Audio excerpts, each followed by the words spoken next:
তো এটা সন্ধ্যা আরতির পরে, আর সন্ধ্যা আরতির পরে মাকে অপূর্ব লাগছিল। মা যদিও সবসময় সুন্দর, বরাবরই বলি প্রত্যেকটা ব্লগে, বাট কোনো দিন একটু বেশি সুন্দর লাগে। তো আজকে সন্ধ্যা আরতির পরে দেখো, আর ওইদিকে আদ্দামা, আর সাইডে গান বাজছে, বেলুর মঠেরই একটা গান বাজছে, একবার বিরাজো গো মা।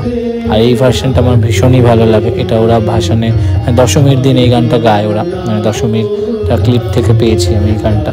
আর আদ্দামাকেও দেখাবো, দাঁড়াও। এই হলো আদ্দামায়ের সাজ সন্ধ্যেবেলা।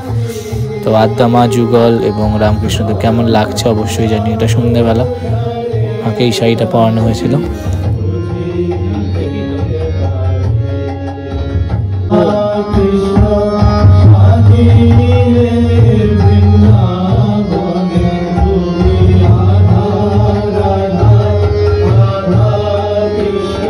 সব মিটে ফিটে গেল, মাকে পরিষ্কার করে একদম রাত্রে শাড়ি পরালাম, শাড়িটা চেঞ্জ করলাম। তো সেটার পর মাকে চাদরও পরিয়ে দিলাম। আর এখানে পরিষ্কার করবো এবার ঘট, আমাদের ঘট মানে ফুল টুল সব পরিষ্কার করে দেওয়া হয় পুজোর পর দিনই রাত্রেবেলা। আর আদ্দামাকেও শাড়ি ছাড়াবো।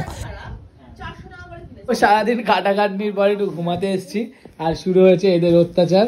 এই একজন এরকম ভাবে শুয়ে আছে, পুরো বিছানাটা দখল করেছে, আর আরেকজনকে আমার বালিশ বালিশ নিয়ে এরকম অত্যাচার করছে। কালকে সারা রাত ঘুমাই, আমার জন্য ওয়েট করছিলিস কেন রে?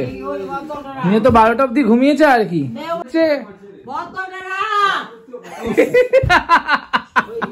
এইদিকে বউ আজকে অন্য বরকে পেয়েছে, পেয়ে একবারে দেখো না কি অবস্থা। মজাই আলাদা, মজাই। তো চলো চলো, টাটা, গুড নাইট। মোটামুটি সব ভালো কাটলো, আবার বালিশ ছুটছে। তো গুড মর্নিং, সকালবেলা ছাদে এসেছি হোমের কুণ্ডটা দেখতে, আজকে পরিষ্কার হবে। তো এখানেই কালকে হোম হয়েছিল, তোমরা তো দেখেইছো ভিডিওতে।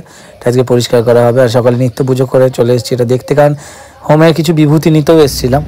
এই হলো সন্ধ্যেবেলা বেরিয়ে পড়েছি আমি আর সায়ন একটু কিছু খেতে।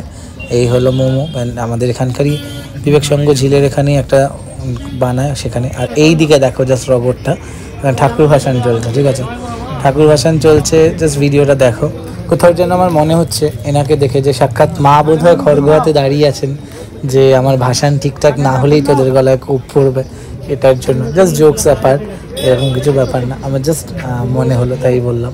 কি সুন্দর দাঁড়িয়ে আছে দেখো। আর এই মায়ের এদিকে বিসর্জন হচ্ছে।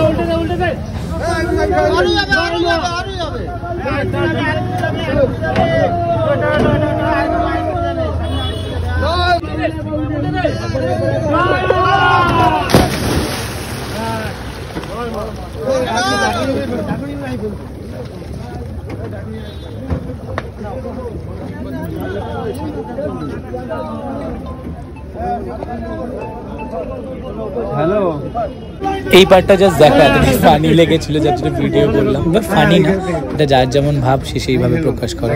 বাট আমার কিন্তু খুব হাসি পাচ্ছিল এই ব্যাপারটা দেখে।